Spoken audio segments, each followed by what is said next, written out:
Benítez, que una serie de compañeros han estado en Tassili. Desde el año 78, donde Blasque, Brancas, una expedición española, viajó allí para hacer un libro llamado Los dioses del Tassili, uno de nuestros incunables, no se había vuelto. No habían vuelto españoles a fotografiar todo aquello, a sentir aquello, a ver cómo está. Miles de pinturas que nos hablan, quizá de dioses demasiado extraños, quizá de seres con otra tecnología que llegaron allí, en un punto del tiempo y el espacio, y desde luego dejaron una marca imborrable a aquella gente.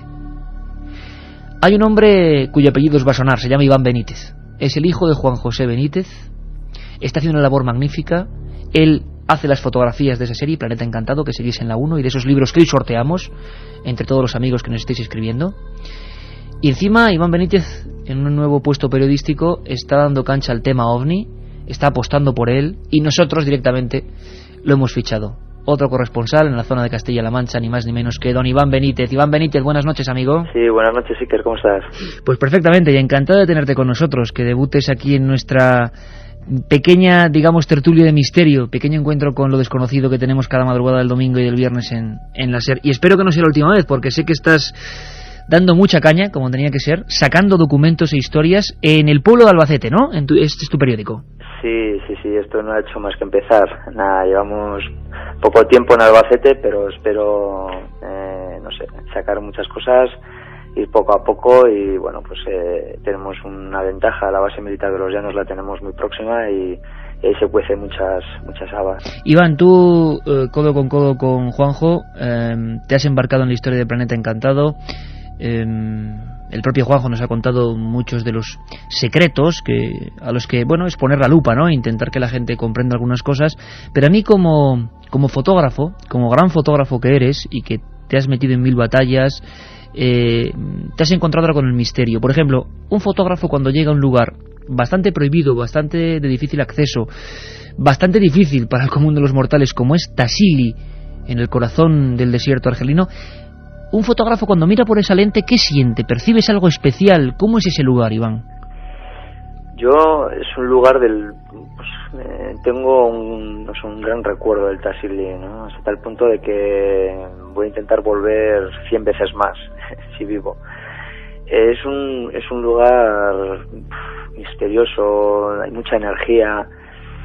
Es el museo más antiguo de pinturas en la humanidad, ¿no? Es una meseta cuarteada, de básicamente 800 kilómetros por 50 de ancho, en el que, bueno, pues tienes más de 50.000 pinturas rupestres, ¿no? Y en ese contexto, pues tienes que tener mucha paciencia, porque las pinturas te emborrachan y al final tienes que hay muchos detalles. Pero llegar hasta Llanet es muy fácil.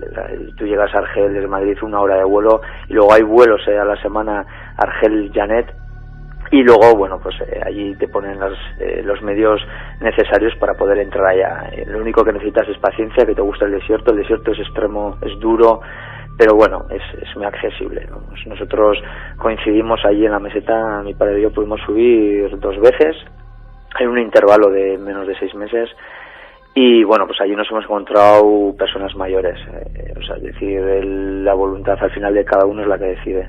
Desde luego. Iván, cuando uno se encuentra con figuras míticas que muchos hemos visto en libros, en fotografías, en láminas, y que nos hemos quedado muy impresionados, ¿qué siente? Por ejemplo, ¿qué sientes cuando tú pones tus cámaras delante ni más ni menos que de esa pintura que Henry Lott, el descubridor, llamó el gran dios marciano? Pues por desgracia el gran dios marciano se encuentra en muy mal estado, ¿no? Entonces, muy mal estado. Allí han hecho, auténticas barbaridades, no solamente Henry Lott, sino también expediciones que han llegado posteriormente de distintas organizaciones. ¿Para qué? Vamos a concretar cuáles, ¿no? Y bueno, han hecho pruebas allí con las pinturas, con productos químicos, y bueno, las han deteriorado, las han dejado muy mal. En cualquier caso, hay pinturas rupestres como el gran dios marciano, parecidas, pues se me ocurre ahora el dios con orantes, que bueno, pues que es impresionante. Te encuentras auténticas pinturas con botas, con cinturones, sobrevolando escenas de caza. Es decir, y claro, esas pinturas tienen más de 9.000 años incluso, ¿no? Entonces, ¿qué ha ocurrido allí? Es lo que te lo planteas. Todo lo que yo he aprendido desde pequeño es cierto, es decir, habría que volver a contar la historia o qué está sucediendo, ¿no? Es impresionante. No reaccionas hasta que llegas tranquilo a casa y ves, contemplas con detalle otra vez las fotos, porque claro, allí no te da tiempo a reaccionar, ¿no? Seres con escafandra, Iván, como tú decías, correajes, botas que sobrevuelan las escenas perfectamente realistas, y como comentabas, 9.000 años. ¿Cuál es la que a ti quizá más te ha impresionado? Seguramente habrá muchas de las que no sepamos absolutamente nada, porque nos llegó una información que es solo un mínimo porcentaje. Tú hablabas del mayor museo al aire libre de pintura del mundo. ¿Hubo alguna de esas que te dejó, bueno, pues extasiado, ¿no?, por su misterio, porque representaba quizás a seres, o no sé cómo llamarlos, que también quizá pudieron estar por allí en alguna ocasión? ¿Hubo alguna que te llamó profundamente la atención sobre todas las demás? Sí, hubo una que, bueno, yo coincidí con mi padre en este caso, que se llama El Secuestro. Bueno, nosotros le llamamos El Secuestro. Es una pintura escalofriante. Ves un ser con una escafandra perfectamente, con un tubo que se sumerge en una cúpula, en una especie de nave, no sé, claro. La imaginación es importante, y tú imaginas sobre el detalle, es decir, tú estás viendo ahí algo, ¿no? Y claro, estás viendo que esta persona con escafandra y con un tubo que se incrusta en una nave, en una cúpula, no sé cómo llamarlo, claro, está estirando del brazo a 3 mujeres, ¿no? Y una que lleva un niño a la espalda. A mí esa imagen me impresionó mucho. Es una imagen que en su día no la supe valorar cuando estuve allí y la vi, pues porque está en muy mal estado, pero luego ya cuando la ves, la contemplaba en casa con las diapositivas proyectadas en la pared, y claro, los pelos se te ponían, vamos, era impresionante. Y como esa pintura, pues te encontrabas con decenas de ellas, porque claro, no te da tiempo a ver más que como mucho 50, 60 pinturas, que es imposible. En cada pintura nos deteníamos a contemplarlas bastante tiempo, ¿no? Seres ingrávidos con cascos, con tubos que se sumergen otra vez en naves, bueno, es que es luego una pintura que también le llamamos la medias lunas, que son con medias lunas que están sobrevolando escenas de caza, y que dentro de las medias lunas se encuentran el detalle de los cascos de los cabezas redondas que aparecen en otras pinturas parecidas, ¿no? Como si estuvieran pilotando esas medias lunas. Y bueno, nos está preguntando la gente, es lógico. Vamos a ver, tú como fotógrafo, que además te has curtido, lo sé bien, en más de una batalla, que has estado en puntos informativos muy calientes aquí incluso en este país, llegas con eso, te quedas un poco, imagino, mosca, sorprendido, fotografías todo, luego, como tú dices, lo analizas, lo ves. ¿Pueden ser dioses o algo más? ¿Representaciones de dioses, digamos, como cualquier otra cultura? ¿O tú lo veías dentro de un realismo como que realmente eran retratos de algo que algún día estuvo por allí? Es importante un detalle, que es el tema de la fidelidad, ¿no? Es decir, allí esta gente hace entre 5.000 y 9.000 años pintaban unas escenas cotidianas de caza, ¿no? Unas escenas cotidianas de convivencia con las personas que tenían al lado, y detallaban muy bien las pezuñas de los animales, detallaban muy bien los lomos de las vacas, detallaban muy bien todo lo que veían.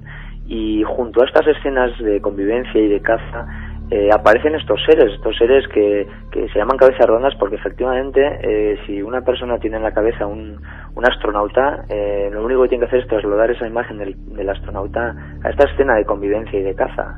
Entonces, claro, dices, ¿qué pasa aquí? ¿Qué pasó aquí, no? En aquella época. Aquí tuvo que ocurrir algo.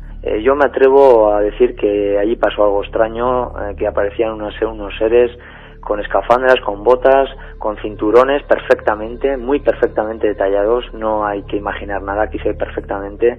Gente que sobrevolaban, si te parece infantil decirlo así, compararlo, pero al estilo Superman, escenas de caza. Y que bueno, y que la gente va a tener la oportunidad de contemplar todas estas pinturas en unos trabajos que van a aparecer, o sea que no hay ningún problema. Sí, que lo veremos y la gente podrá opinar, porque luego cada uno, imagino, que establece su teoría, pero ahí están los documentos. Además, Iván, documentos sensacionales, Nosotros recibíamos hace apenas unos días ese primer tomo de Planeta Encantado, al margen de lo que se está distribuyendo a nivel de kioscos y al margen, evidentemente, de la serie de televisión española. Un libro magníficamente cuidado, con unas fotografías en esta primera parte relacionadas sobre todo con el caso de Perú y el caso de Pascua, impresionantes, unos documentos que le hacen a uno temblar, ¿no? Y viajar a ese lugar, aunque en algunos de ellos, por desgracia, nunca hayamos estado. Pero ¿por qué Tassili se ha abandonado tanto, siendo un lugar, no sé, tan pródigo, tan distinto? Parece que es el lugar más antiguo donde estas cosas pasan. ¿Cómo es que ha llegado ese abandono? ¿A qué es debido, Iván? Ya sabes que al final muchas veces lo que se intenta es ocultar historias, ¿no? Bueno, pues que en el día a día los periodistas lo tenemos muy claro, pues como los gobiernos de una manera u otra siempre van a camuflar o teñir realidades objetivas, ¿no?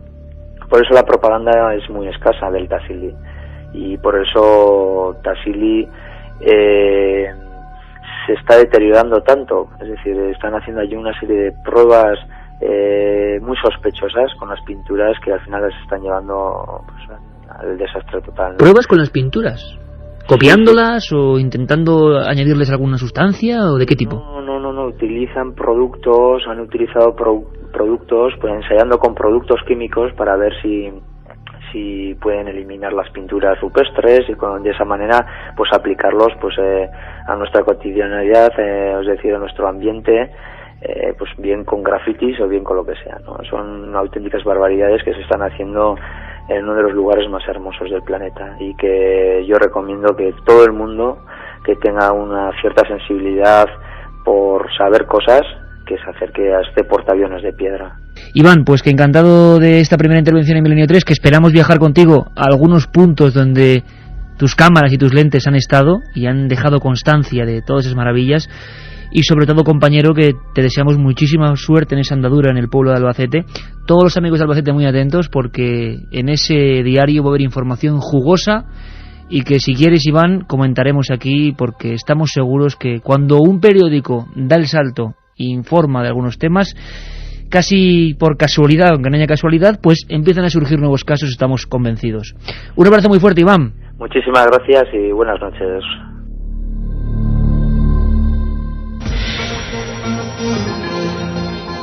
La otra realidad. Milenio 3. En la cadena SER.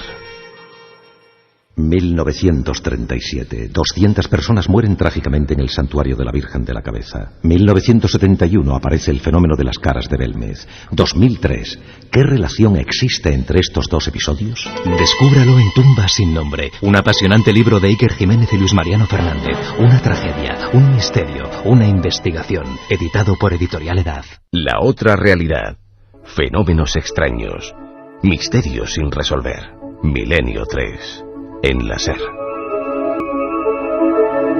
3:37, 9,6 grados en el exterior de la Gran Vía, donde se encuentra aquí la cadena SER, por supuesto, y nosotros también sentimos un poco el frío.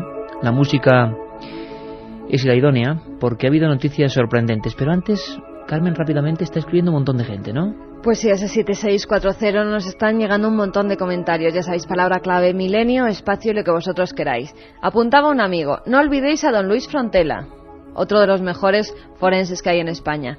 Mari de Cuenca: por supuesto. Un amigo de mi novio tiene una casa encantada. La señora de la limpieza vio a su marido fallecido un año antes.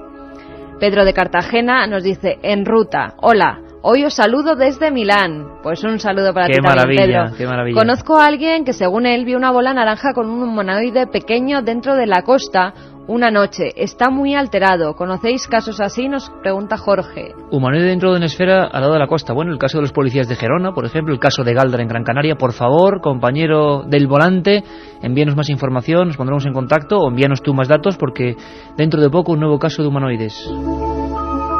Los domingos estoy condenado a no dormir hasta las 4, pero vale la pena. ¿Para cuándo un programa de criptozoología, animales marinos, avisales? Para dentro de nada. Esther desde Andorra: ¿vais a poner hoy dramatizaciones? Es para irme preparando. Pues quedan como 2 minutos. Una historia increíble. No os la podéis perder. la terrible pesadilla de un camionero, y yo me río ahora porque espero que nuestro amigo... esto no pasó en Milán, ¿eh? Era Pedro nuestro compañero, ¿no? Sí. Esto Pedro no pasó en Milán, no te preocupes. De vez en cuando un ojillo al lado. Sí, porque en una noche como estas hace muchos años pasó algo excepcional. Ocurrió en la Sierra de Béjar y lo vamos a vivir con todo el equipo de producción de la serie. Estas dramatizaciones que nos ponen el pelo de punta y que hoy pueden ser tremendamente interesantes. Pero antes, ya sabéis, 3 CDs con las músicas como esta. ¿Qué músicas? Madre mía, vamos a escuchar todo un genio, el señor Vangelis, claro que sí.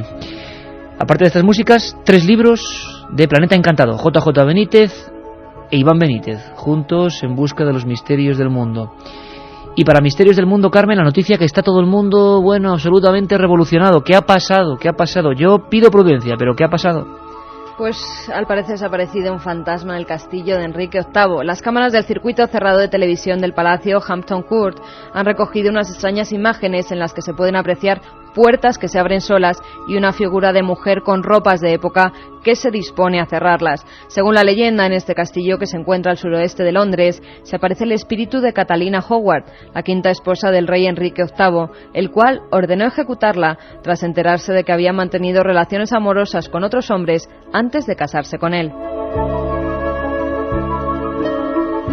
Uno de los guardias de seguridad del palacio ha declarado: me quedé de piedra cuando la secuencia de las cámaras de circuito cerrado mostraron una figura estremecedora vestida de época en la puerta.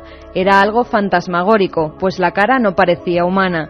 Mi primera reacción es que alguien nos estaba tomando el pelo. Incluso hablamos con los guías, que van disfrazados, pero no llevan un vestido como el de la figura. Ya en marzo de 2001, la administración del palacio llamó a un grupo de expertos, alertados por las declaraciones de un grupo de turistas que aseguraba haber observado un espectro, escuchado gritos y haber sufrido grandes descensos en la temperatura. Caramba, bueno, yo de momento pido prudencia. Vamos a ver qué ocurre, vamos a esperar unas semanas, vamos a seguir la noticia, no os preocupéis, directamente allí. Noticia además que ha salido en telediarios a nivel nacional. Sí, todos los periódicos. Bueno, pasan estas cosas, ¿es porque llegan estas fechas?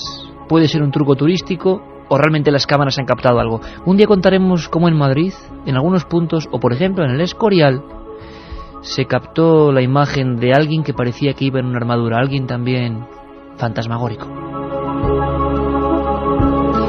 Pero si me permitís, y con este fondo maravilloso que surge en nuestra nave del misterio, que pilota don Carlos Nicolás, yo creo que es momento para hacer una pequeña pausa como siempre, subirnos las sábanas. Ya está preparado todo el equipo de producción de la cadena SER, todos los compañeros dirigidos artísticamente por Mariano Revilla. Es una historia que es increíble. Hace poco yo, en mis archivos, recogiendo papeles, volví a encontrarme con aquella portada, queridos amigos. Portadas como ABC, portadas como La Gaceta del Norte, portadas como Ya, sacaban la imagen de un camionero, un hombre absolutamente normal que nunca había tenido ninguna inquietud con el tema de los ovnis. Su nombre, Maximiliano Iglesias Sánchez. Era un hombre que viajaba en una vieja furgoneta y que le ocurrió algo excepcional, terrorífico, cambió su vida. Fue noticia con la que se inició el telediario, por 2 días consecutivos, con un caso de Sevilla y un caso de Salamanca. En marzo de 1974, el telediario, imaginaos lo que os digo, iniciaba el tema con este suceso. Algo ocurrió en la noche salmantina, en la magnífica y mágica Sierra de Béjar.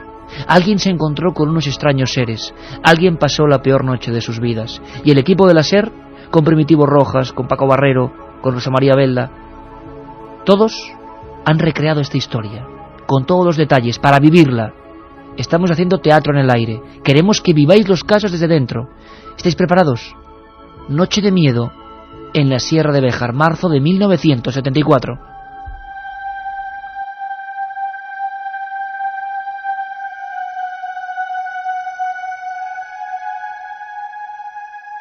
Aquel día el telediario abrió su tercera edición con una noticia sorprendente.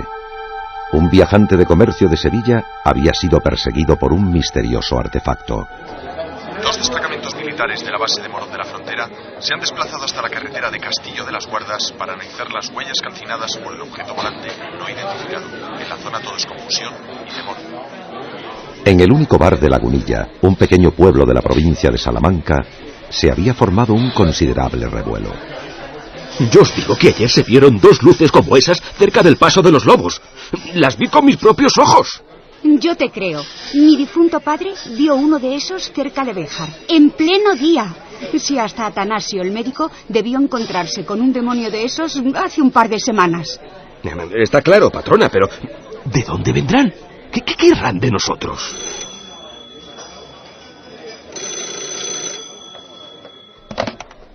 Dígame. Sí. Sí, don Mateo. Claro que anoté su pedido. Sin falta el chico sale para allí. Muy bien. 6 cajas. Eso es. Con la oscuridad y las montañas por única compañía, la vieja camioneta Avia echó a rodar. Maximiliano Iglesias nunca había sentido el mayor interés por los enigmas del espacio. Bastante tenía con su dura vida de transportista. Sin embargo, algo le inquietaba. Quizá fuesen esas luces que él y muchos vecinos habían visto en ese mismo tramo de la carretera. ¿Por qué nunca habrá nadie por este camino? ¡Qué frío! A ver si la radio me acompaña. Último boletín de la noche. Extraño caso en la autopista Cádiz-Sevilla. El protagonista es Cristóbal Muñoz, chofer del presidente de la Diputación de Cádiz, que se encuentra ingresado con fuerte shock emocional. Al parecer, un ser que emitía luz le salió en mitad de la carretera cuando intentaba llegar hasta... Válgame Dios. Es que nos van a invadir. Tanta gente no puede estar mintiendo. Igual son los rusos o los americanos.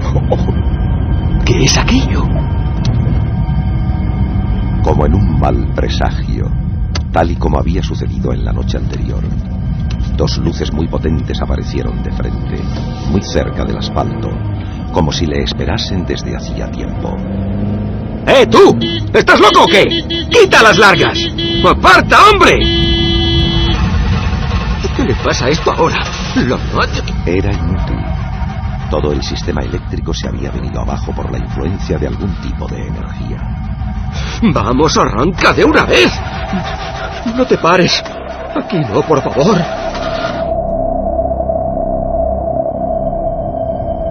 La soledad era absoluta.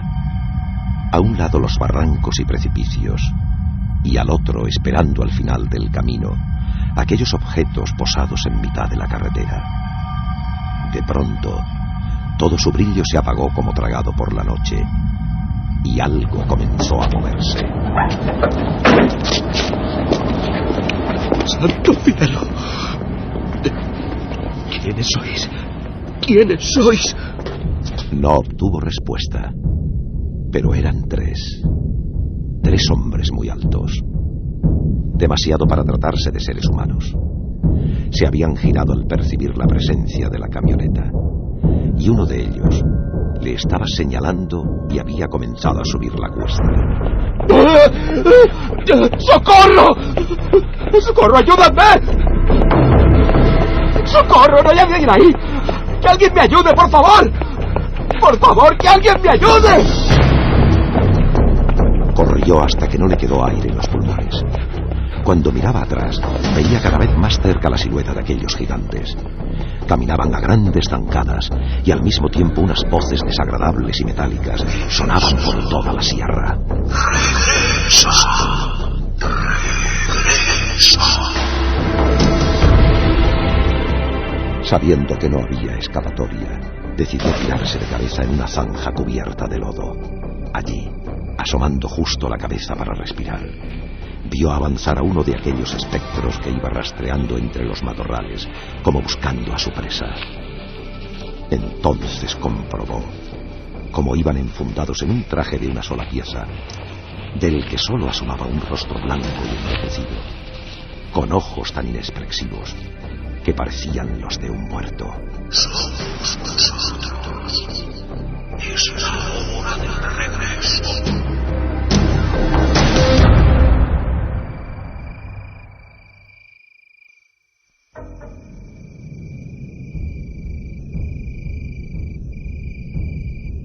Durante mucho tiempo el asustado camionero quedó allí semienterrado. Sería ya más de la 1 de la madrugada cuando 2 fogonazos muy potentes surcaron el cielo como si fueran bengalas. Entonces miró atrás y vio que ya no quedaba nadie en la carretera, tan solo el viejo camión con la puerta abierta. Tengo que arrancarlo como sea. Por favor, arranca.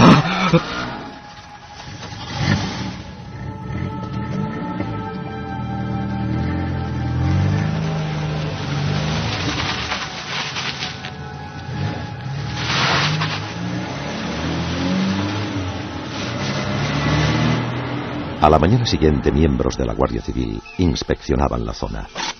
2 científicos excavaban y analizaban cada una de las piedras carbonizadas. En la cuneta había rascones muy profundos. ¿Y dice usted que aquí mismo estaban esos 3 individuos? Sí, comandante. Le doy mi palabra de honor. Justo aquí. Y les vi maniobrar con algo. Vamos a ver, el sargento Corvina, tome nota. 3 huellas transversales formando triángulo, probablemente realizadas con sierra metálica o similar. Lateral de asfalto quemado a más de 1000 grados centígrados por fuente calórica desconocida. Guijarros derretidos, flora y pequeña... Maxi fue interrogado durante horas. Su fotografía apareció en la portada de los periódicos de la región. Y luego, todos se olvidaron del caso. Todos menos él, que regresaba cada noche con el corazón en un puño, para mirar las marcas de otro mundo y hacerse 1000 preguntas que no tenían respuesta. ¿Qué querrían de mí? ¿Por qué me eligieron? Santo cielo. Como siempre decía Iker, muchísimas reacciones con las dramatizaciones. Almus de Vitoria, antes de que empezara esta dramatización, nos decía: el domingo pasado pasé mucho miedo y desperté a todos mis vecinos con mis gritos. Pero seguir así, por favor, sois los mejores. Besos. Javier desde Almería: ya empezamos. Voy a dar la ronda antes de empezar la dramatización. Bien, vale, valor. Y última noticia, Carmen, hablaremos con nuestros compañeros del CEPESMA. Capturado otro animal abisal, otro calamar gigante. El mito es real, ¿no? Y que era ese 7640. 4 currantes nos decían desde Asturias: exigimos Milenio 3 todos los días de la semana. ¿Qué noticias hay del nuevo Kraken aparecido? Pues dicho y hecho. Pues vamos a dárselas. El pasado domingo, un pesquero que se encontraba en la costa asturiana capturó vivo un calamar gigante de 104 kilos de peso. Los pescadores avisaron inmediatamente al CEPESMA, Coordinadora Española para el Estudio y Protección de la Especie Marina, que se hizo cargo de este ejemplar, que es además el segundo más grande hallado hasta la fecha.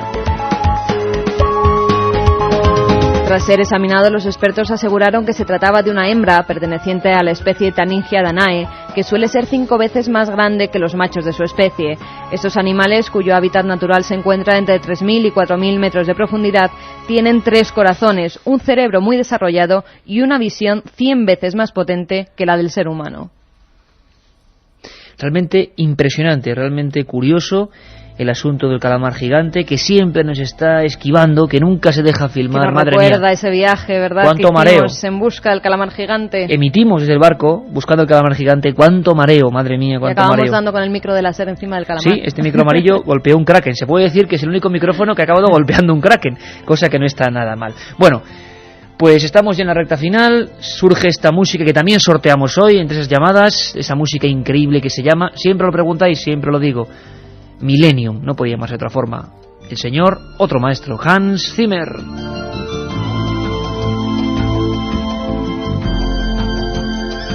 ¿Te parece, Carmen, si vamos con los ganadores de esos 3 CDs? 3 CDs primero, 3 libros después. Lo ha dicho la máquina, ni más ni menos. Pues vamos con los ganadores de los 3 CDs. Son Chema desde Toledo, un programa sobre astronautas en la antigüedad. Ajá. ¡Feliz Navidad! Pues también feliz Navidad. Pues también, para ti. y por supuesto y ese programa, lo haremos. Ana desde Murcia: soy de cerca de Los Cánovas y todos nos acordamos. Los Cánovas, como hemos dicho, es ese pequeño pueblo, yo siempre lo repito, con esa pequeña tumba a la que nunca le faltan las flores, ese pueblo marcado por la desaparición de ese muchacho, de ese niño que tenía un sueño, ver las vacas pastando en el campo. Por eso su padre le llevó a Bilbao, desde Murcia a Bilbao. Él nunca había estado en una región verde, como era Bilbao, y tenía ese sueño, un sueño truncado. A la altura del kilómetro 93, si no recuerdo mal, puerto de Somosierra, carretera antigua, desapareció para siempre. Mateo desde Bilbao: un programa de templarios ya. Gracias por contarnos lo que nadie nos cuenta. Pues nos lo pedís mucho y os prometo, con los mejores especialistas y ojalá desde un lugar especial, templarios y sus misterios. Y vamos con los ganadores de esos 3 libros de Planeta Encantado. Ahora los 3 libros, ¿no? Armando desde Mallorca: ¿Podríais hacer una biografía de von Däniken? Eric von Däniken, el creador de esa conducta que dice que la arqueología guarda algunas piezas que nos demuestran que en la antigüedad hubo otros visitantes. Por ejemplo, lo que hemos hablado hoy con Iván Benítez, Tassili. Pues os prometemos, por favor, pedidnos también biografías, nos lo pedís mucho. Däniken, perfecto el personaje, lo haremos y muy pronto, quizá esta semana. Otro libro va para Laura de Getafe, La Ouija, un especial sobre sus peligros. Estaré pegada a Milenio 3 todas las Navidades. Pues muchísimas gracias, compañeros, gracias por esa fidelidad. Nos vamos a dar la paliza, pero con mucho gusto. Es nuestro oficio y es nuestra pasión, y estamos para eso, para hacer, por ejemplo, temas como La Ouija. Leyenda, verdad, muertes, invenciones, la mente, la sugestión. Ese va a ser un programa explosivo. Inés desde Huelva nos dice: ¿dramatizaréis el caso de Manises? Feliz y misteriosa Navidad. Pues por supuesto que sí, feliz Navidad para todos vosotros, por supuesto que sí, lo haremos y con mucho gusto. 7640 Palabra Milenio, y cualquier tema que queráis lo diremos. Hay ya 4 o 5 temas en el laboratorio para disfrutar, pero de lo lindo. Por lo tanto, tenemos una semana apretadísima, día 24, día 27, día 28 y día 31, ni más ni menos, una cita con el misterio, con Milenio 3. Ha sido un placer. Entramos en unas fechas mágicas, vamos a darle la vuelta a esas fechas y hablar de los misterios que ocultan. Y todo el equipo Carmen deseamos que estos días sean pues llenos de paz, llenos de amistad y llenos de armonía, y cómo no, llenos de misterio y de Milenio 3, ¿no?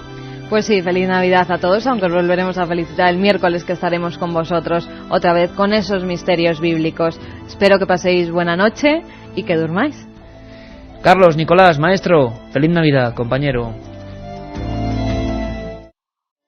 Estamos en directo, último día del año. Después de este resumen de voces, uno se da cuenta de todo el tiempo que ha pasado. Nosotros vamos a resumir simplemente nuestro inicio de temporada, es decir, desde septiembre hasta diciembre, porque ya hicimos lo propio hasta el verano. Yo creo que es el programa 174 o 175 de Milenio 3, y lo hablábamos antes en la redacción. Cuando uno va a hacer este resumen de sonidos, de sentimientos y situaciones, se da cuenta de que, caramba, cuántas cosas han pasado en el 2003. Ojalá como poco el 2004 venga con el mismo cargamento de ilusiones, que es lo que importa.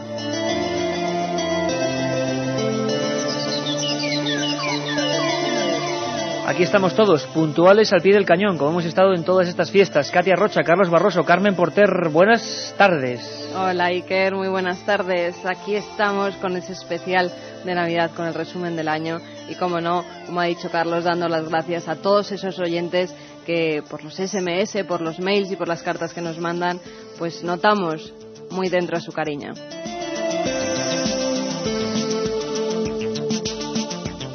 Este que os habla Iker Jiménez, aquí delante de los micros amarillos de la cadena SER, en este estudio 1, que es como nuestra casa, siempre lo digo, y que hoy, con la luz del fondo de los pasillos, tiene otro aire desde luego más amable. Don Jorge Martínez, ni más ni menos, en la nave del misterio. Feliz año, compañero.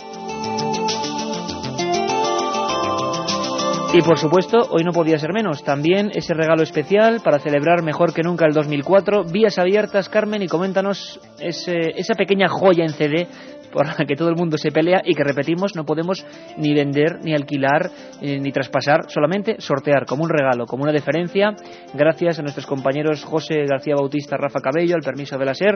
Pues ahí está ese CD con 130 programas más o menos de Milenio 3, toda la primera temporada. Cuéntanos, Carmen. ¿Cómo no íbamos a acabar el año regalando otros 3 CDs con más de 130 programas de Milenio 3? A todos aquellos que escribáis al 7640, palabra clave Milenio, espacio y vuestra opinión, lo que nos queráis decir. Entre todos los mensajes sortearemos esos 3 CDs con 130 programas de este Milenio 3. Y vamos a tener nuestro especial y particular resumen de voces, porque el misterio, la investigación, la búsqueda también ha dado mucho de sí. Empezábamos la temporada de esta forma. Empezábamos en septiembre, creo que hacia el 2 de septiembre, con una noticia de impacto. La reflejaba el periódico El País. Y recuerdo que fue Rodolfo Irago el que nos comentó en un pasillo, ¿recuerdas, Carmen? Una especie de pequeño suceso, como siempre, cuántas incógnitas se ocultan en un pequeño suceso. Que tampoco se le ha dado mucha importancia. Parece ser que había habido una premonición espantosa. Una niña de muy corta edad se había despertado repentinamente, estaba casi dormida delante de la televisión, eran las 3 de la tarde, y alertó a toda su familia diciendo que su hermano y un amigo de su hermano acababan en ese momento de matarse en el coche. Hasta 6 horas después no hubo confirmación de la Guardia Civil, que llamó a esa casa. Hicieron callar a la niña, nadie la creía, por supuesto. Vaya fantasías. La niña había acertado la hora exacta de la muerte de su hermano, su amigo y otros 2 amigos íntimos en un coche. Lo increíble y asombroso, así empezábamos la temporada, es que este suceso ocurría el accidente ocurría exactamente en la Sierra de Madrid y esta niña y su familia estaban en Barcelona. 600 kilómetros, mismo minuto, mismo segundo, la niña había visto algo. Y nos pusimos a trabajar y hablábamos con Encarnación Llerena. Fue muy duro porque era una madre que acababa de ver morir a su hijo, pero que tuvo fuerzas para contarnos algo que desde luego les dejó helados. Ese momento, esa niña, esas palabras, esa concreción en los datos, se habían muerto en un accidente. Vamos a recordarlo. A Encarnación Llerena, que es la madre de Israel, el chaval muerto de 17 años, y es la madre de esta niña, de Alba, de 3 años. Encarnación Llerena, buenas noches. Hola, buenas noches. Encarnación, sabemos que es un momento tremendamente duro. Sí. Queremos respetar, por supuesto, vuestro dolor. Es un momento difícil, pero es cierto, Encarnación, lo que ha publicado el diario El País, que nos ha sorprendido. Tu hija Alba se encontraba con unos familiares y horas antes de que ocurriese el accidente, lo sabía, lo vio. ¿Nos puedes contar qué ocurrió? Sí, la cría estaba viendo pues lo de las motos, porque estaban echando lo de las carreras de moto por la tele, y ella en ese momento le dijo al abuelo que su tata Irra se había muerto. Y el padre, pues, para que el abuelo no escuchara eso, porque le dijo el abuelo, anda niña, no digas esas cosas. Claro, pues el padre se la llevó para la comida, para que darla de comer, pero en cambio le volvió a repetir al abuelo que su tata Irra se había muerto. O sea que su hermano y un compañero habían fallecido. Ella lo veía clarísimo, tenía la conciencia perfectamente clara de que algo había pasado y lo repetía. Ella repitió 2 veces, porque el padre no la dejó, vamos, no es que no la dejase, es que en ese momento se la llevó para darla de comer y para que no repitiera más eso delante del abuelo. ¿Y cuándo ocurre? Es decir, esto pasa horas antes de que tengáis la terrible confirmación, ¿no?, de que realmente ha ocurrido eso. Pues me parece que ocurrió justo en el momento que mi hijo murió. Porque me parece que mi hijo tuvo el accidente sobre esa hora. ¿Y cuándo recibís la familia la confirmación? Pasan bastantes horas antes, que creo que es la Guardia Civil la que se pone en contacto con vosotros, ¿no? Sí, es la Guardia Civil la que se pone en contacto con la abuela, y la abuela es la que me llama a mí para decirme todo lo que había pasado. Ahí estaba ese momento, que desde luego vamos desvaneciendo con la ayuda de Jorge Martínez, porque son historias que nos quedaron muy hondo. ¿Tú te acuerdas, Carmen, poquito después de la historia de Cristina Comos? Tenía 21 años. Siento empezar con estas historias tan crudas, pero son parte del misterio. ¿Dónde está Cristina Comos ahora mismo, a estas horas de este último día del año? ¿Dónde lleva? Creo que 15 años. Pues en los laboratorios Alcor en Estados Unidos está Cristina Comos metida en un bidón de nitrógeno líquido y allí permanece criogenizada. Es la única española que con 21 años, si no recuerdo mal, está criogenizada desde el día en que murió. Congelada, esperando esa resurrección científica. Nos quedamos de nuevo asombrados, y es que en este programa esa ha sido la tónica. Y estamos hablando solo de 3 meses. Me decía ahora mismo Katia Rocha por la línea interna, parece mentira el tiempo que ha pasado, el poco tiempo que ha transcurrido y la cantidad de historias. Y no va a dar ni mucho menos espacio para siquiera dar pinceladas de las mejores. Localizamos a la madre, Eulalia Castillejo, la madre de esta muchacha, Cristina Comos, la única española que sigue teniendo 21 años, por la que no ha pasado el tiempo y que está en una especie de tanque de hidrógeno líquido esperando, quién sabe, un futuro mejor. Escuchamos aquel momento también importante. Cristina era una joven de 21 años. Es una joven de 21 años. Yo aún la tengo. Por lo menos esa es mi creencia. Bueno, nosotros somos hoteleros aquí en Mallorca y pues era una tarde de agosto, hacía un calor tremendísimo, se cayó desmayada allí en la recepción, le hicieron, la gente que la ayudó con todo el corazón, pero le hicieron un boca a boca. Yo no sé si es que se ahogó. La verdad es que no supimos en realidad. Cuando nosotros fuimos nos llamaron enseguida, vengan, por Dios, que Cristina se ha caído desmayada y no respira. Y cuando llegamos, pues había dejado de respirar. Dijeron los médicos cuando vinieron que había dejado de respirar. Y yo no sé, en mi locura, en esa locura inmensa, bueno, nadie lo sabe eso, porque solamente el que le pasa con un hijo estas cosas puede entenderlo. Es el que sabe el dolor tan infinito que yo cuando veo esas cosas en televisión, cómo las comprendo de bien, cómo comprendo el dolor de esos padres. Y así como así, Iker, bueno, me vino como si fuera, yo qué sé, como si fuera una voz de esto, me dijeron, congélala, porque yo no sabía ni la palabra criogenizar. Pero me está usted diciendo, Eulalia, y me está dejando la carne de gallina, que usted no tenía conocimiento de las técnicas de criogenización, de qué eso se hacía en Estados Unidos, que de repente le vino a la mente. La otra realidad. Milenio 3. En la cadena SER.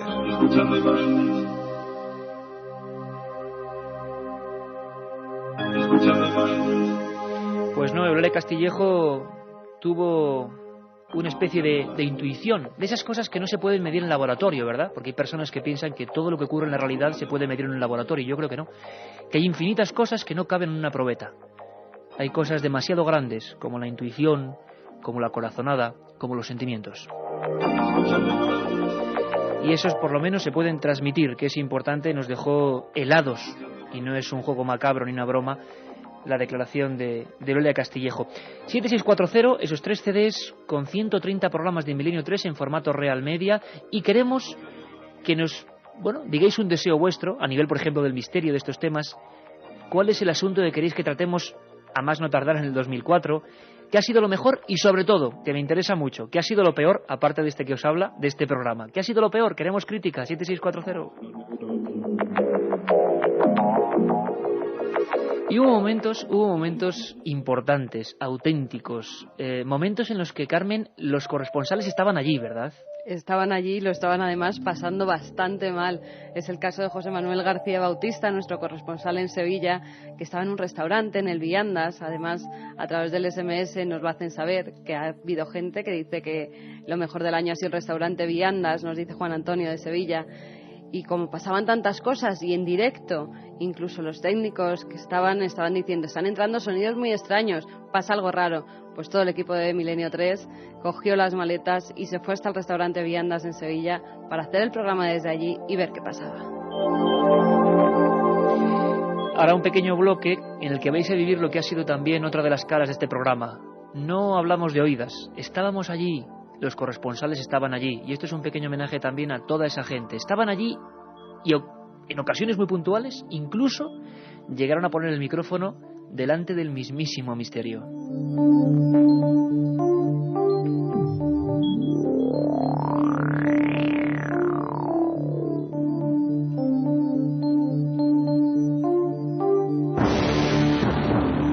¿Cómo olvidar, queridos amigos, aquella primera noche con una unidad móvil en un alto de un restaurante, un lugar donde la Inquisición había ejecutado a muchas personas, donde aparentemente hubo una serie de incendios, muertes y desde luego fenómenos supuestamente extraños? Aquí ni afirmamos rotundamente ni mucho menos, simplemente exponemos los datos. Y para tener todos los datos tienen que estar allí Rafa Cabello y José Manuel García Bautista a la cabeza, nuestros corresponsales en el sur, en Andalucía, en Sevilla. Lo que nunca podíamos imaginar, porque yo os digo desde el punto de vista personal, que siempre que uno va suele ya remitir cualquier fenómeno, con lo cual nuestro escepticismo, sano escepticismo, crece. No podíamos imaginar que esa noche estábamos aquí, en el lugar de Jorge estaba Juanma Frasquet, ¿te acuerdas, Carmen? Y Juanma Frasquet y todos los compañeros empezamos a sentir auténtico miedo, os lo puedo confesar. Empezaron a surgir sonidos, golpes, voces, y los compañeros de Radio Sevilla, los técnicos de Radio Sevilla, y José Manuel García Bautista y Rafa Cabello estaban aterrorizados. Hubo un momento que para mí es, si tuviera que elegir un sonido que definiese lo que es Milenio 3, quizá fuese este, aunque es muy breve, este momento. Yo le preguntaba a José Manuel dónde se encontraba en ese instante. Él estaba subiendo a oscuras las escaleras de ese lugar, donde una gente estaba pasando auténtico miedo psicológico. Toda la gente del restaurante, los trabajadores, empleados, la policía había acudido, estaban con franco terror ante lo que sucedía, no lo comprendían. José Manuel estaba aquí aquella noche del 15 de septiembre. Avanzaba poco a poco y ocurría en directo, creo que por vez primera, esto. Y bueno, y se ve como la esfera pasa a la vera de la cámara. En ese momento, tanto a Rafael Cabello como a mí se nos escucha... ¿Eso qué ha sido, José Manuel? Pues eso ha sido un ruido que no sé ahora mismo de dónde viene. Ha sido un ruido. La verdad es que Iker está siendo una noche bastante... Eso ha sido una especie como de cerrojazo, de portazo ahora mismo. Es que los cerrojos se están abriendo, se están cerrando. Los cerrojos se están abriendo y se están cerrando delante de ellos. Una frase que creo que ya es mítica. Además, para la historia de este programa. Se ve el espanto en su voz, ¿verdad? Totalmente de acuerdo. Se ve lo que es una persona acongojada y lo entendemos perfectamente. Luego estuvimos en Sevilla y recibimos allí el cariño de 400 personas, gente que se quedó en la calle. Fue maravilloso. El Viandas y los fenómenos misteriosos en Sevilla pertenecen ya a un hueco del corazón de este equipo. Pero ha habido muchas más ocasiones. Una hace bien poco, hace escasos días. El lugar Málaga, un cortijo en mitad de la nada.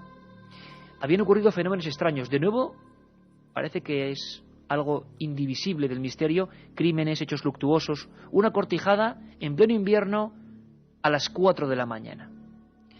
Allí, por supuesto, también estaba uno de nuestros corresponsales, dispuesto a entrevistar a cualquier enigma que le saliese por delante, que se cruzase en el camino. Francisco, compañero, buenas madrugadas.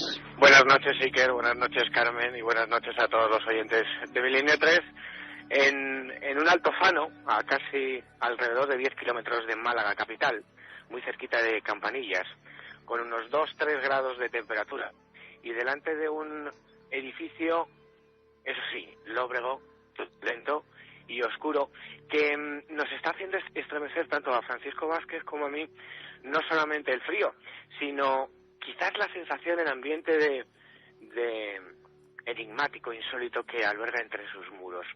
Yo te haría una fotografía de este cortijo de mediados del siglo XIX, que como bien decía Carmen, construyó la familia Heredia, por lo menos así ha quedado constatado en los archivos y en las hemerotecas.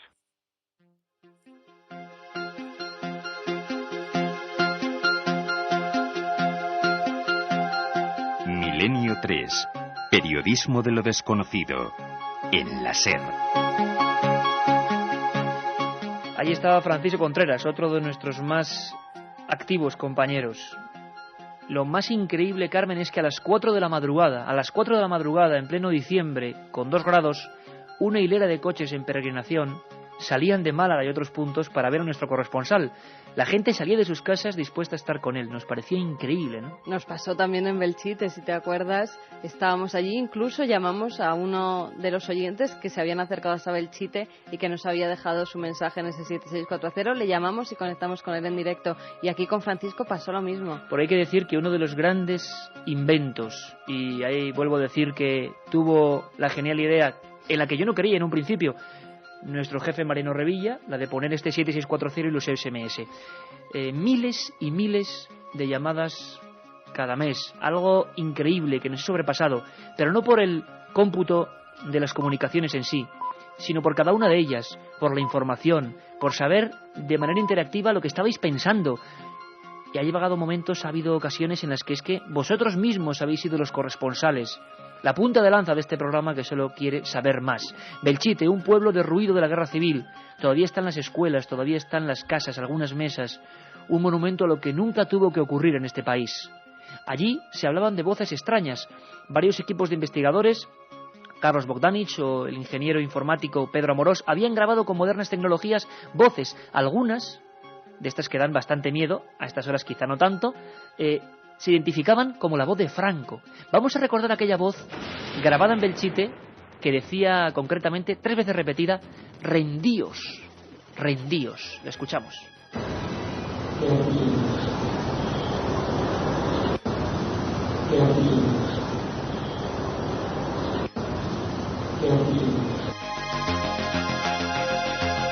Las voces aparentemente o supuestamente paranormales, que no lo sabemos, fueron también importantes en este programa.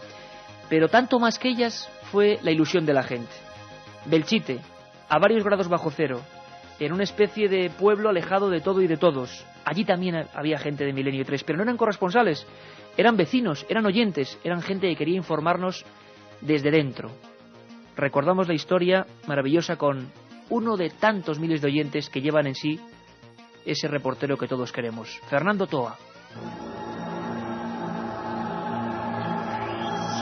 Viviendo el misterio intensamente, tan intensamente como para que tengamos a un oyente, a un amigo, delante de esa iglesia. Exactamente delante de la iglesia de San Martín, a las 2:39 de la madrugada. Aquí en el estudio de la cadena SER estamos a 6,9 grados centígrados. Imagino que allí, a mucha menor temperatura, allí está nuestro amigo Fernando Toa. Fernando, buenas madrugadas. Hola, ¿qué hay? Buenas madrugadas. Oye, ¿qué se ve? ¿Qué ves ahora mismo? Pues ahora estoy delante de la iglesia y hay bastante niebla y si quieres puedo entrar a la iglesia. Por supuesto, compañero.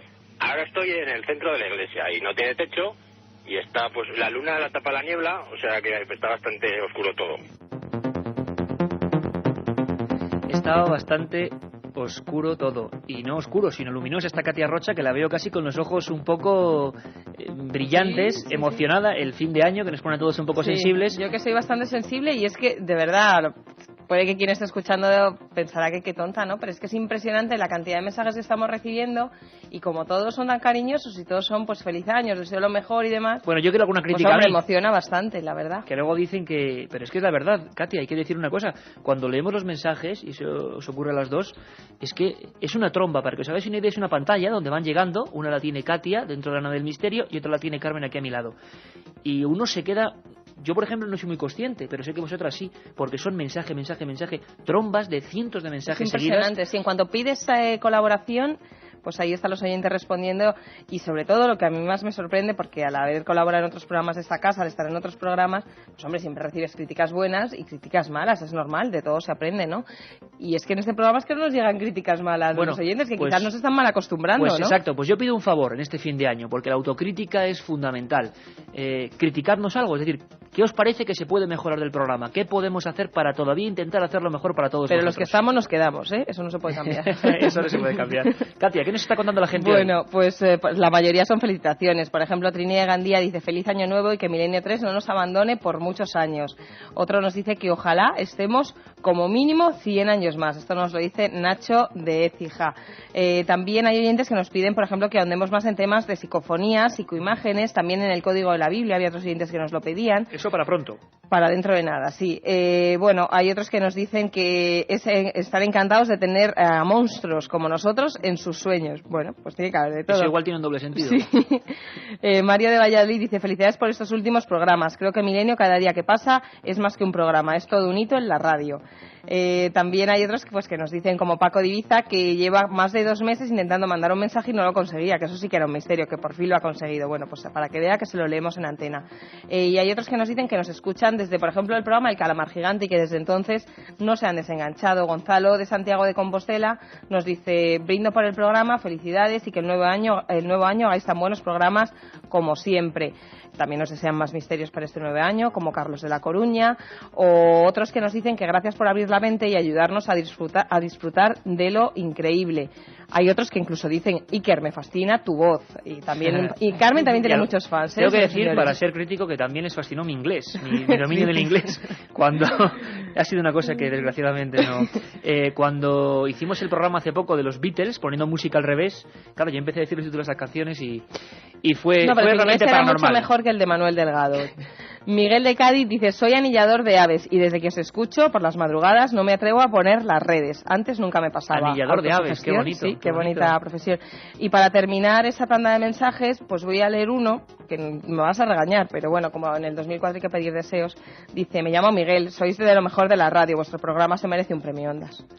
Bueno, lo que tenéis que tener muy claro es que nuestro premio sois vosotros, porque nos damos cuenta, y permitidme por un día que hemos hecho como 11 programas en las últimas 2 semanas, 11 o 12 programas. La energía que nos dais es que es cuando más sentimos la viveza de la radio, es cuando conectamos con vosotros. Esa música que antes escuchábamos era cuando suele entrar Katia, y es como el apartado de los oyentes. Yo nunca pensé que la interactividad iba a ser tal. Y permitidme este pequeño lujo, yo intuyo que sois unos oyentes muy especiales. No sois oyentes normales, evidentemente este programa no es normal, oyentes muy especiales, muy entusiastas. Para mí, sin duda, los caballeros y caballeras del tercer milenio. Y caballeros y caballeras del tercer milenio también han sido algunos invitados. Invitados de altura. Para callar la boca también a tanto escéptico que anda diciendo que nosotros somos un programa ocultista, cosas así. Historiadores, eruditos, científicos de los de verdad, no de los que lo niegan todo. Os pongo un ejemplo. ¿Qué os parece don Carlos Corrales Rubio, el comisario general director de la Policía Científica Española, a su mando 1.400 científicos que trabajan día y noche en este país para descubrir misterios reales? Porque la criminología, la historia, la búsqueda ha sido, pues bueno, el leitmotiv de Milenio 3. Lo vuelvo a repetir, Milenio 3 no es un programa de fenómenos paranormales, es un programa de lo desconocido. Y nos quedamos muy sorprendidos cuando Carlos Corrales Rubio, director de la Policía Científica Española, nos decía cómo misterios a verlos haylos, y nos prometía otro programa sobre ellos. Las caras de Belmez. ¿Realmente estuvo la policía allí investigando? Entonces era algo más joven, y ya sí sé que hubo algunos informes, porque además ha sido un caso que creo que todavía sigue despertando mucha expectación. Se puede encontrar uno como policía y como policía científico ese tipo de casos que llegan, pero claro, ¿cómo medir eso, no? Es un poco difícil, ¿no? Eso, pues yo me imagino que algunos, y muchos los hay, somos un poco como las meigas, no existen para verlos haylos, en que hay efectivamente pues aficionados que a otro nivel, no solamente lo que es el científico y no solamente lo que es el criminalístico, pues van a participar en alguna... Pues es interesantísimo porque daría para otro gran programa.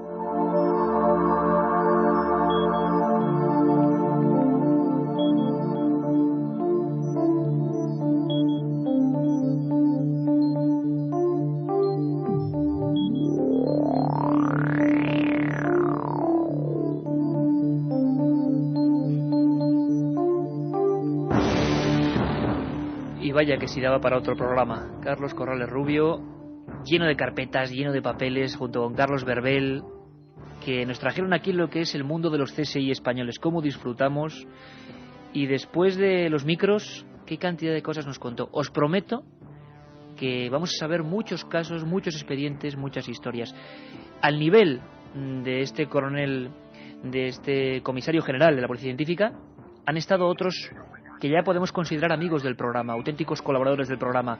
Es un lujo tener, por ejemplo, a personas como José Antonio García Andrade, el más prestigioso forense español, otro que sabe lo que es la ciencia de verdad, y nos ha contado cosas alucinantes. ¿Tú te acuerdas del tío del unto que él pudo tratar? Claro que me acuerdo, el tío del unto, o como se llamaba en otros sitios, el sacamantecas, aquellas personas que se dedicaban pues a secuestrar niños, sacarle lo que era toda la grasa y utilizarla pues para mejunjes que en teoría pues sanaban a algunas personas enfermas. Y como no íbamos a recurrir a Andrade, nuestro forense particular, y que además lo explica todo de una manera sencillísima, y a todo el mundo nos aclaró cómo actuaba el tío del unto y quién era este hombre.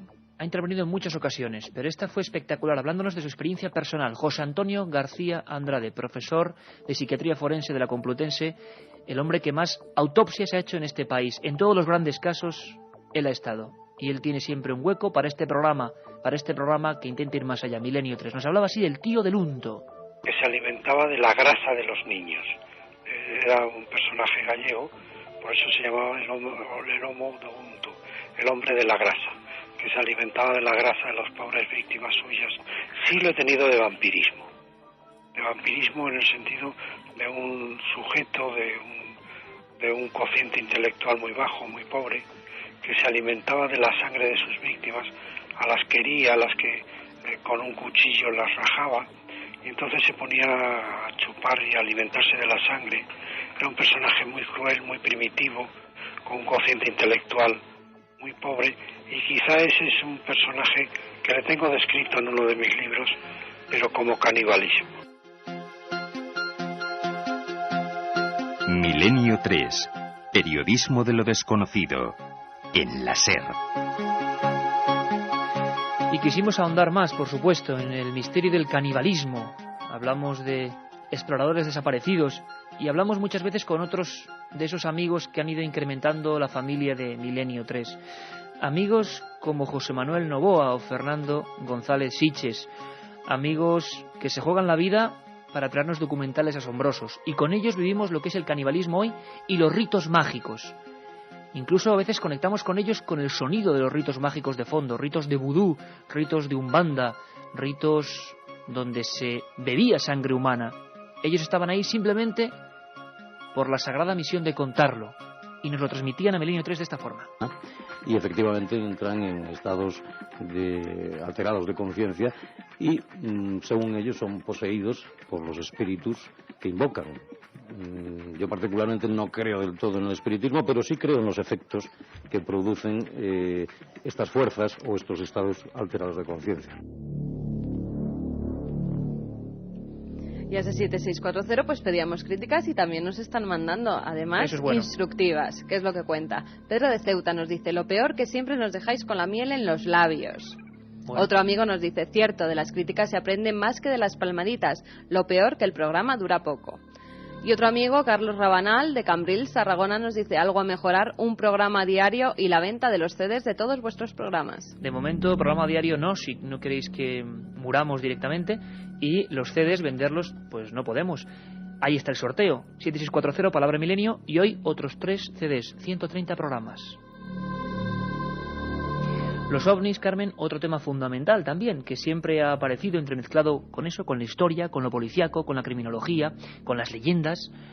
Los ovnis han sobrevolado Milenio 3, pero a veces con hechos sorprendentes. El Parlamento chileno hizo una especie de iniciativa realmente increíble. Por vez primera, el Parlamento designaba a un comité de defensa, con militares y políticos, para dar a luz algunos informes OVNI, algunos casos bien comprobados. Descubrimos en vivo casos de presuntos accidentes o casi colisiones de aviones de pasajeros con extraños artefactos no identificados. Liliana Pérez era la portavoz de defensa del Parlamento chileno, ni más ni menos. Y por vez primera una radio nos comentaba lo que estaban haciendo, la revolución que se había montado en Chile, porque habían dicho sí al fenómeno OVNI después de más de 800 casos constatados con testigos desde 1995. No sabemos qué son los OVNIs y en Milenio 3 no queremos confundir a nadie. No sabemos si hay vida más allá del planeta Tierra, si no la hay. Lo que sabemos es que hay objetos extraños que motivan nuestra inquietud. Parlamento chileno, Comité de Defensa, su presidenta, Liliana Pérez.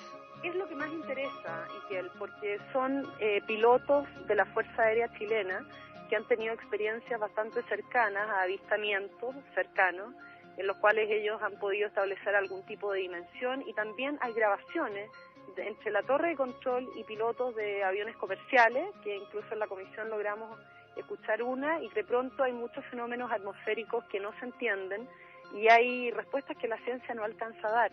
Por tanto, el fenómeno OVNI está claramente, no son necesariamente platillos voladores ni marcianitos verdes, ¿cierto? Efectivamente. Objetos voladores no identificados que, como te decía anteriormente, pueden eventualmente producir algún incidente y, peor aún, pueden producir algún tipo de accidente, que eso sería muy lamentable. De hecho, hace unas semanas atrás, antes de que tuviéramos esta reunión, hubo un aparato de LAN Chile, que es la línea aérea nacional de nuestro país, que tuvo un avistamiento.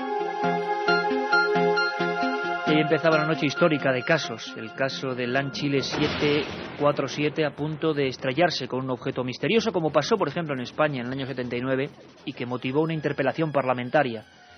24 años después, en Chile ocurría más o menos lo mismo. El fenómeno OVNI, sobre todo las creencias, porque a Milenio 3 le interesa la sociología. Nos interesa lo que le interesa a nuestro hermano el hombre. Y no comprendemos cómo el hombre puede llegar a inmolarse y a matarse por algunas creencias. Pablo Villarrubia, reportero brasileño, nos comentaba aterrado los últimos acontecimientos en torno a una serie de muertes extrañas en Brasil.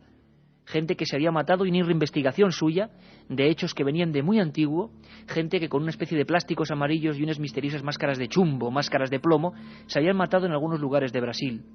Pablo tenía todos los datos, y como decía Carmen antes, con la voz emocionada, nos contaba así la cara oscura del misterio, la que siempre denunciamos aquí, porque ni creemos ni dejamos de creer, tenemos un sano escepticismo con todo y con todos. Pablo nos contaba los últimos hechos. Iban para una extraña misión, subieron al cerro, varios testigos los vieron subir a final de la tarde. Debieron tardar más de 2 horas para alcanzar la cumbre de esta montaña tupida de vegetación tropical. Y allí se posicionaron, se tumbaron, se quedaron de espaldas, se pusieron unas extrañas mascarillas, ¿no?, de plomo, muy toscas, como has dicho, y esperaron algo, un contacto. Un contacto que no sabemos si se produjo o no. Lo cierto es que las fotografías, la primera vez que se veían las fotografías, las teníamos aquí en las manos, del levantamiento de los cadáveres, eran espectaculares. Cuando la gente se manta, madre mía, se manta, digo yo, esto ya es el fin de las Navidades, ya se mata en honor a los extraterrestres, en honor a los supuestos seres de otros mundos. Y eso tiene un peligro increíble, tiene un peligro que aquí queremos denunciar y alertar, porque en España también ocurrió. Hablábamos de casos en Tarrasa, en las cercanías de la vía férrea de Sabadell, en Lérida, españoles, gente completamente normal que en los años 70 decidió poner la cabeza en las vías del tren y esperar ese convoy que les llevaría a otro mundo. Una forma terrible. ¿Qué contar, Carmen, de nuestros corresponsales internacionales? Pues que nos hacen unas crónicas espectaculares y que ellos mismos son los que nos proponen temas, incluso nos envían noticias que han ocurrido en sus países y a los que nosotros no nos habíamos enterado de ellas. Hay que dar las gracias a Julio de la Guardia, a José María Patiño, a Javier del Pino, a Joan Solés, bueno, a todos los corresponsales de la cadena SER que se han emocionado con este programa y que incluso pues hacen esas crónicas con todo el cariño del mundo y nos las envían raudas cuando las necesitamos. Porque nosotros teníamos sinceramente la sospecha de que puede que no quisieran actuar en un programa que siempre con los temas del misterio pues puede tener mala fama. Mala fama en un principio en el sentido de la mala imagen que dan algunos medios, sobre todo visuales. Pero con el tiempo fueron viendo que no. Y algunos realmente hicieron meritorias investigaciones. Una crónica que representa a todas, a las más de 300 que se han emitido en Milenio 3. Una crónica que nos hablaba en un momento muy concreto, en el aniversario de la muerte de JFK, de Kennedy, de los misterios, de la maldición. Lo hacía así desde Washington, viendo todos los datos, calibrando. Una crónica que nos gustó muchísimo y que representa, repito, a toda la de todos los compañeros, Javier del Pino. Buenas noches. La verdad es que lo mejor para entender qué es esa llamada maldición de los Kennedy es repasar un poco el árbol genealógico más oscuro de la familia. Sin entrar en detalles, se pueden recordar estos casos por orden cronológico. Joseph Kennedy, padre del presidente, murió a los 29 años en un accidente de aviación durante la Segunda Guerra Mundial. Rosemary Kennedy, hermana del presidente, tuvo una lobotomía mal practicada que la dejó retrasada mental en 1941, ingresada en un psiquiátrico el resto de su vida. Kathleen Kennedy, hermana del presidente, muerta a los 28 años en accidente de aviación. Patrick Kennedy, hijo del presidente, muerto a los 2 días de nacer, 3 meses antes de que mataran a su padre. John Fitzgerald Kennedy, presidente, asesinado en Dallas, como todo el mundo sabe, a los 46 años. Robert Kennedy, hermano del presidente, asesinado en Los Ángeles a los 42 años. David Kennedy, hijo de Robert, sobrino del presidente, muerto en Florida a los 24 años por una sobredosis de droga. Michael Kennedy, hijo de Robert, sobrino del presidente, acusado de mantener relaciones con una asistenta menor de edad, muerto a los 39 años en accidente de esquí. Joseph Kennedy, hijo de Robert, sobrino también del presidente, en un accidente de coche en el 73 dejó paralítica a la mujer que viajaba con él. Edward Kennedy, hermano del presidente, accidente de coche en el 69, el vehículo cayó a un río, una mujer apareció ahogada dentro de ese coche. Edward Kennedy Jr., hijo de Edward, sobrino del presidente, pierna derecha amputada a causa de un cáncer. Patrick Kennedy, hijo de Edward, sobrino del presidente, ingresado en el 86 en una clínica de desintoxicación por su adicción a la cocaína. William Kennedy, hijo de Jane, sobrino del presidente, acusado en el 91 de violar a una mujer, absuelto en el juicio. John Fitzgerald Kennedy Jr., hijo del presidente, muerto a los 38 años en accidente de aviación junto con su mujer y su cuñada cuando iba camino de la boda de una de sus primas. Yo creo que con todo esto la palabra maldición está más que justificada. Era Javier del Pino. Y en nombre de todos los corresponsales, haciendo una ruleta, ha caído en un país, Italia, Joan Solés, y en nombre de todos, pues sus mejores deseos para el 2004. Felices fiestas a todos los oyentes de Milenio 3 desde Italia, de Joan Solés, y todos los mejores deseos para el próximo año 2004. Pues a él y a Miguel Pedrero, José Lesta, Requejo, Juanjo Benítez, José Gregorio González, Chema Fon, Luis Mariano, Francisco Contreras, Gonzalo Pérez Arroa, Andrés Herrera, José Manuel García Bautista, Rafa Cabello, Enrique Chazarra, Mariano Fernández Urresti, Ángel Briongos. Bueno, la lista sería interminable. Todos ellos, con el vínculo fortísimo de la amistad, pues han intentado informar lo mejor que han podido, y nos encontramos en este momento para decirles que mil gracias. Como gracias a gente de la talla de uno de los más prestigiosos historiadores de este país, Manuel Fernández Álvarez, el hombre que ha escrito los libros, biografías de Carlos V, de Felipe II, Juana la Loca, profesor emérito de la Universidad de Salamanca, catedrático de Historia, una autoridad mundial. Hablábamos de uno de los programas que a mí más me ha tocado. Realmente me sedujo la historia del otro Colón, los enigmas de Colón, los enigmas del prenauta, del supuesto náufrago que años antes legó a Colón una serie de secretos, de mapas. ¿Cómo disfrutamos con aquel programa? ¿Cómo disfrutamos cuando Manuel Fernández Álvarez, auténtico científico de la historia, nos confesaba que había datos para pensar en ese misterio auténtico, que hubo un Colón anterior? ¿Qué de cosas aprendemos? Lo recordamos. Que Colón está tan seguro de todo ello porque ya, posiblemente, ya había hecho aquel viaje, o bien había encontrado, había hablado con alguien que lo había, el marino desconocido, pero el marino que él encuentra pues en su agonizando, y que le descubre su secreto de que yendo hacia Occidente se había encontrado con nuevas tierras. Que entonces, como dice, en ese caso hay un testigo de la época, que es la gran figura del padre de las Casas, que dice que es que él parecía que aquel secreto lo tenía tan como si lo tuviera guardado, todo aquella aventura, como si lo tuviera como un secreto guardado en una arca, y que del cual él tuviera la llave, ¿no? La llave del misterio, nunca mejor dicho. ¿Te acuerdas del programa de Enterrados Vivos? Claro que me acuerdo perfectamente, porque además fue un tema en el que nos metimos también a fondo, rescatamos todo tipo de historias de enterrados vivos, incluso Katia, en este caso, dio con una tienda muy particular. ¿Tienda del espía? Además, efectivamente, la tienda del espía, donde además pues había un aparato que se metía en los ataúdes por si te enterraban vivo, aún hoy en día. Hoy en día, 2003, Chivatrón se llama, y lo habían vendido. En el 2003 seguía muy vivo el miedo a la muerte, a ser enterrado vivo. Nos lo contaba el director de las tiendas del espía, lo recordamos. El equipo Resurrección es un sistema de comunicación, utiliza tecnología GSM. Entonces surgió, viendo reportajes de que la gente, hay bastante gente que han enterrado viva, entonces aprovechamos el equipo de Chivatron para esta aplicación. Pues esto es una cajita que es como un móvil, lleva una tarjeta GSM, lleva una batería, como los móviles, y lleva una programación.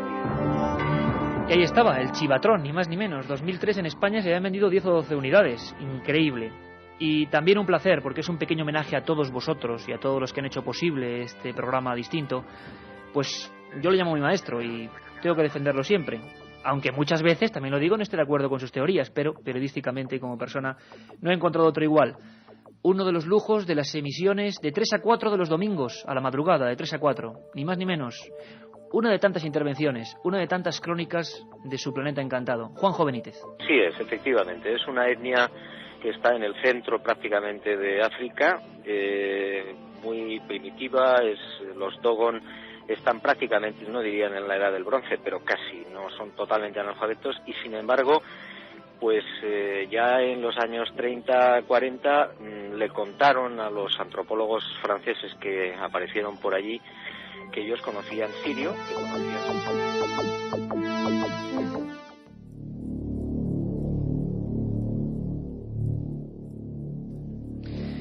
Y por supuesto los misterios de la Iglesia estuvieron presentes en nuestro programa en Milenio 3 a lo largo de estos 3 meses intensos. Bueno, 3 meses, septiembre, octubre, noviembre y diciembre. 4 meses. Misterios de lo más diverso y que sobre todo se han ido acrecentando con la llegada de las Navidades.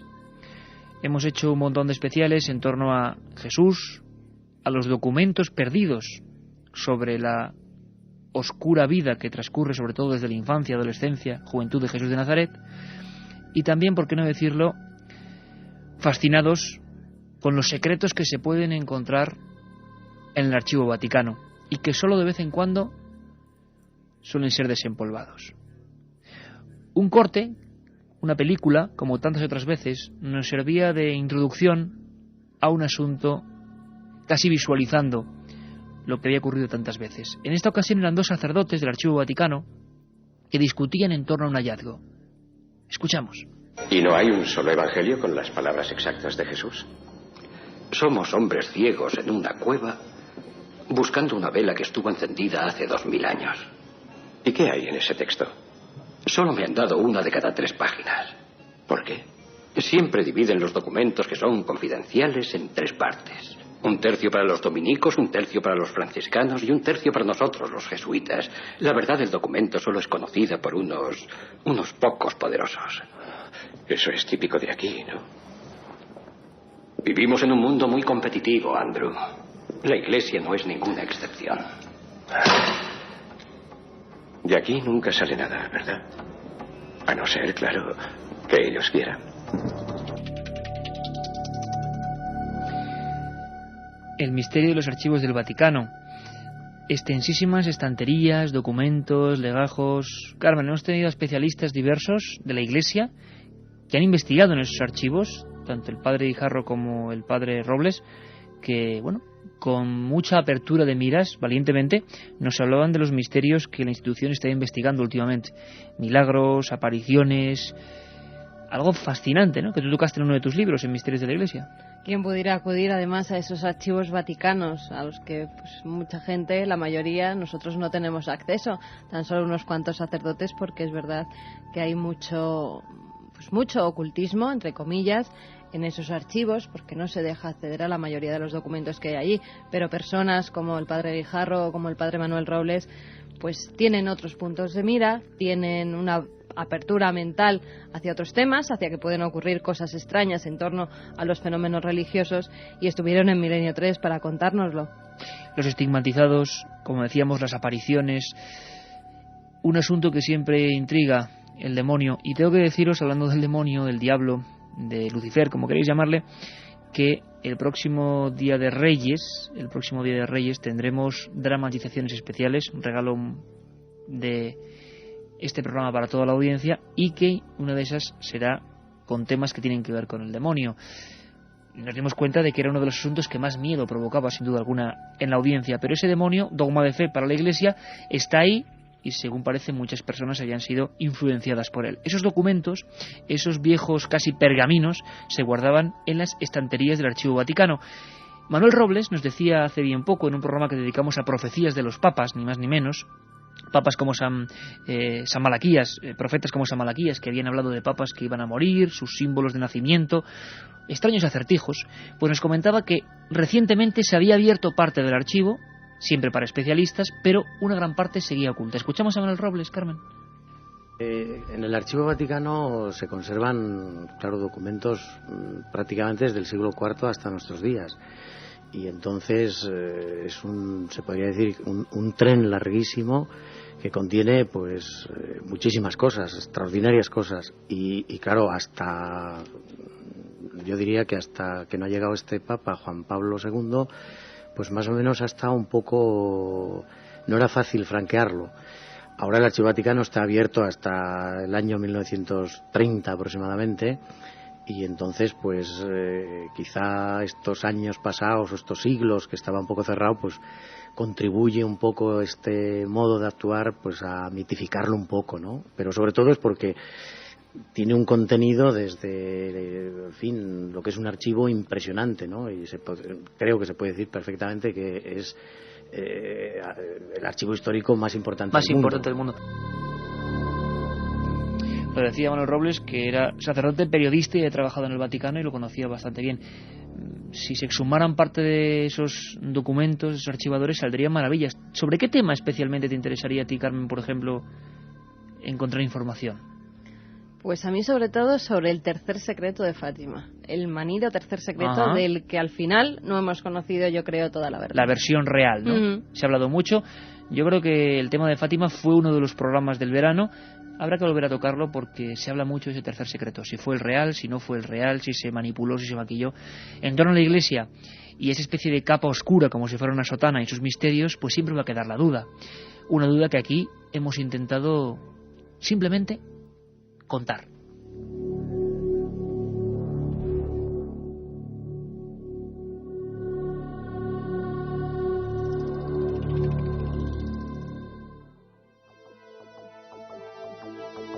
Ya está aquí Katia con los últimos mensajes, con los deseos sobre todo, de paz, de misterio, de búsqueda de ilusiones. Y os acordáis, ¿verdad, compañeras, que el programa número 1 estuvo Iñaki Gabilondo? Y tuvo una valentía que yo siempre le voy a agradecer, de contar un caso personal, tema OVNI, y cómo no, en la segunda temporada, en septiembre, también estuvo. Y dijo unas frases increíbles, las frases que podían ser de cabecera de este programa.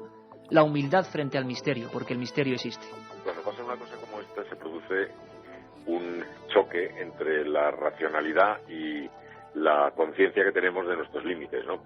El primer instinto es, pues, la incredulidad. Pero hace mucho tiempo que las personas que hemos dedicado algún momento a pensar, sabemos que la razón es la clave de toda nuestra sociedad y de nuestra manera de entender la vida, pero que tiene que convivir con sus vecinos los misterios. De manera que yo no sé muy bien qué es lo que sabemos, no sé muy bien qué es lo que no sabemos, no sé muy bien qué es lo que terminaremos sabiendo algún día, no sé qué es lo que no terminaremos nunca por saber. Y por lo tanto, el primer instinto de incredulidad automáticamente luego yo lo tamizo con esta humildad ante lo misterioso, ante lo desconocido, que también la experiencia me ha enseñado a respetar. Mi reacción es la de la estupefacción, después de la incredulidad, concediéndole siempre un margen, como te digo, por humildad y por conciencia de que hay que convivir con los misterios, que seguramente acompañarán siempre al hombre. Diciendo que los misterios siempre acompañarán al hombre, al ser humano, y nosotros lo creemos. Katia Rocha, 7640, críticas para mí sobre todo, ¿no? Y para vosotras lo mejor del programa, por lo que veo. Jorge nos dice, por ejemplo, críticas, a veces sí que se repite muchos y otras hace Cierto. preámbulos muy largos. Cierto. Creo que es porque se emociona. Lo mejor, Cierto. Carmen y Katia. Toma ya, Muchas eso sí que gracias. sabe. Iba a decir cierto también. Oye, tenemos aquí una sidrita que vamos a abrir en vivo para todos los compañeros. Sidrita ligera y buena para el mejor deseo para el 2004, Yo me he ¿no? tomado 2 vasos ya, pero bueno. Ah, bueno, por eso es lo de los ojos.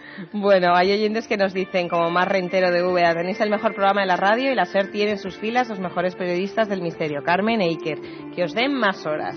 Bueno, otros oyentes nos dicen, espero que cuando me llegue la muerte los ondas puedan unirse en el más allá, en la otra realidad. Besos, Vicky.